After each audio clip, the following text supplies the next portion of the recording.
ये बहुत गंभीर विषय है। और नहीं तो जो विधायक निधि है, नहीं दीजिए। ऐसे भी हमको 5 करोड़ में क्या बनाते हैं, पीसीसी बनाते हैं। पीसीसी नहीं बनेगा तो हमको कोई फर्क नहीं पड़ेगा, लेकिन अगर 5 साल बच्चे नहीं पढ़ेंगे तो इस राज्य को फर्क पड़ेगा, इस राज्य के भविष्य को फर्क पड़ेगा। इसीलिए आप 5 करोड़ का जो विधायक निधि देते हैं, वैसे उससे कुछ काम नहीं होता है। पीसीसी, गली, फाइबर ब्लॉक 200 फीट 250 फीट का काम करते हैं, जो अगर 5 साल 10 साल नहीं होगा तो फर्क नहीं पड़ेगा, लेकिन बच्चे नहीं पढ़ेंगे मंत्री जी, फर्क पड़ेगा, एक जनरेशन में गैप आएगा। तो आप उसे रोक दीजिए। सर हम लोग को इतना महंगा आवास दीजिए, कर दीजिए, मेरा ही आवास को पहले नीलाम कर दीजिए। हम गार्जियन है, और गार्जियन होकर अगर गार्जियन आपके बच्चे नहीं पढ़ेंगे स्पीकर साहब तो क्या करेंगे, कुछ उपाय करेंगे?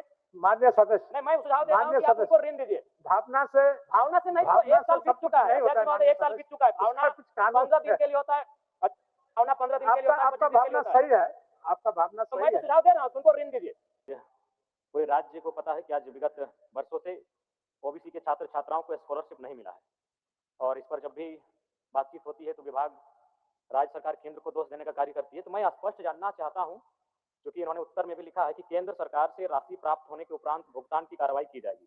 तो मान के चलते हैं अगर केंद्र ने राशि का भुगतान नहीं किया तो आप स्पष्ट शब्दों में कह दीजिए कि ओबीसी छात्र छात्राओं को स्कॉलरशिप नहीं मिलेगा। बस हम इतना जानना चाहते हैं, अगर केंद्र ने राशि का भुगतान नहीं किया तो आप देंगे कि नहीं देंगे, एक लाइन में कह दीजिए। काहे इतना मतलब विवाद खड़ा करना, छात्र राजनीति में क्यों घुसेंगे? एक लाइन में, अगर केंद्र ने राशि का भुगतान नहीं किया तो आप देंगे या नहीं देंगे? माननीय मंत्री महोदय। माननीय मंत्री जी, सर क्लास 1 से 8 तक कोई प्रॉब्लम नहीं है ओबीसी का, क्योंकि सारा पैसा स्टेट देती है। प्रॉब्लम सर 9 और 10 और पोस्ट मैट्रिक का है, और इन दोनों में 60-40 का रेशियो है। अब कानून बना है तो अब बना है सर, तो हम लोग तो वेट करते हैं, और इसीलिए हम मंत्री जी के पास भी गए, भारत सरकार के पास, और उनको सारा आंकड़ा भी बताए कि आप हमको देंगे तभी मेरा जो मेरा बजट का पैसा है तो खुलेगा। मतलब मेरे पास फाइनेंस रेजुलेशन है फाइनेंस डिपार्टमेंट का कि हाँ, कि वो नहीं देगा तो ये नहीं खुलेगा। जैसे हम मांगने गए सर तो वो सिर्फ 3 करोड़ रुपया दिया हमको, तो उसका 2.5 करोड़ रुपया राज्यांश निकल गया, तो 6 करोड़ रुपया मात्र हुआ। तो ये 6 करोड़ रुपया में तो होगा नहीं। अब हम फिर भी वेट कर रहे थे कि वो अगर आ जाए, मिल जाए, क्योंकि वो आ करके बोले भी कि मंत्री गए थे और हम उसको एश्योर किए हैं कि और ज्यादा पैसा हम भेजेंगे, लेकिन अभी तक वो आया नहीं सर। तो क्या पता आएगा कि नहीं आएगा, हम लोग भी असमंजस में है, और नहीं आएगा तो हमारे बच्चों का क्या होगा ये भी हम लोग सोच रहे हैं सर।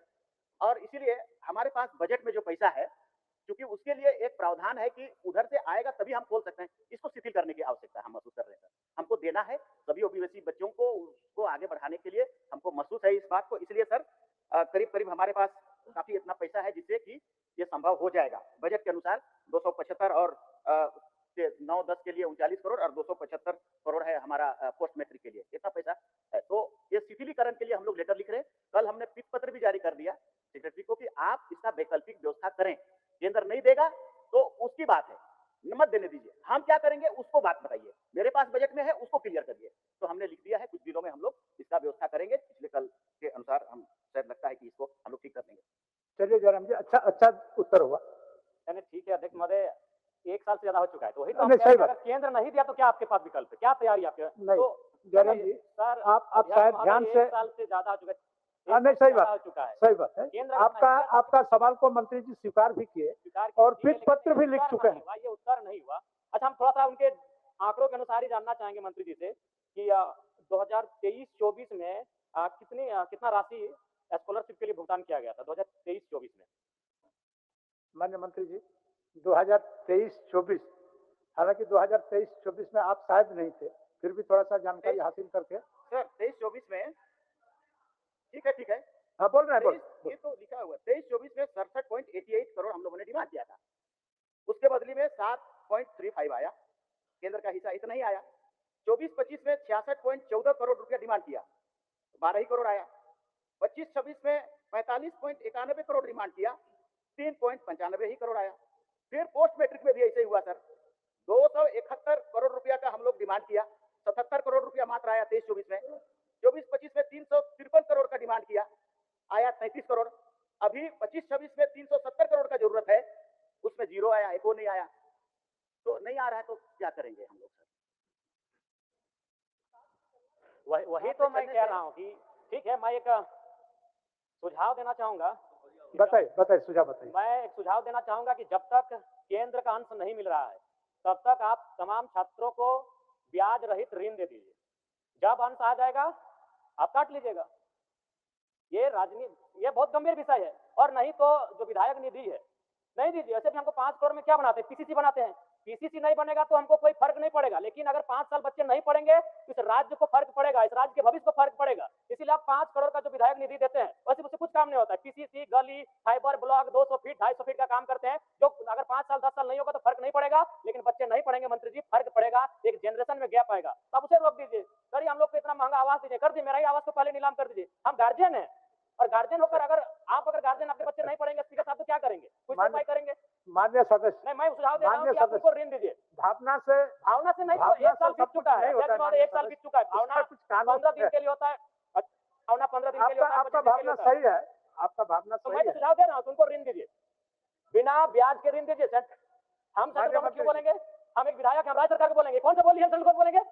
चलिए, हम माननीय सेंट्रल मंत्री गवर्नमेंट से जी, डिस्कस करने के लिए नहीं आए माननीय हैं। मंत्री हम विधायक, हम राज्य सरकार से पूछेंगे, माननीय मंत्री जी, हम राज्य सरकार से पूछेंगे। बोल रहा है। ये ऋण का बात नहीं है।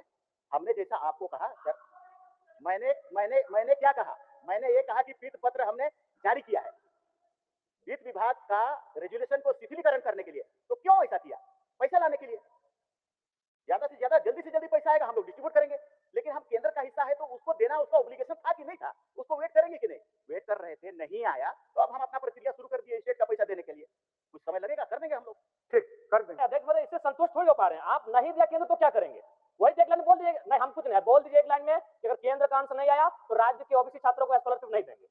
जयराम जी, माननीय मंत्री ने बड़ी उदारता के साथ आपको जवाब दिया। एक मिनट, आदरणीय मंत्री जी से भी हम कहेंगे 1 साल से ज्यादा हो चुका है। हाँ ठीक है, ठीक है। विलंब के लिए मंत्री जी को भी दुख है, तकलीफ है, और उन्होंने इसको भुगतान कराने की दिशा में वित्त पत्र लिख चुके हैं। एक नियम है, उस नियम को सिर्फ शिथिलीकरण करने के लिए, तो जैसे ही शिथिल हो जाएगा भुगतान क्या करेंगे। बच्चों, हम बोल रहे हैं तब तक ऋण दे दीजिए ना, बिना ब्याज पर ऋण दे दीजिए। अब माननीय मंत्री जी बताएंगे इनका विकल्प क्या है, आदरणीय तो हम मंत्री जान नहीं रहे हैं। देखिए, ये गंभीर विषय है। क्या है, बिना नहीं ब्याज जान पर रहे। ऋण दीजिए, और जब केंद्र का अंश आएगा, जब आप स्कॉलरशिप दीजिएगा, आप काट लीजिए। सर, ऋण एक तो सरकार या विधि या विभाग बैठिए जरा, सिस्टम से चलता है ना सर। अब वो ऋण कहाँ से आएगा? कौन जगह से, कौन फंड को हम देंगे ऋण? हमारे पास जो स्कॉलरशिप का चीज है उसी पर हम सोल्यूशन निकाल सकते हैं। ऋण हम कौन वाला पैसा को देंगे? क्योंकि मेरे पास तो कोई पैसा है नहीं ऋण देने के लिए। इसीलिए इसका सोल्यूशन यही है जयराम जी, हम लोग जल्दी से जल्दी करें, सब मिल करके, और उस पैसा को निकाले जो राज्य के पास है, उसको हम लोग दे दें।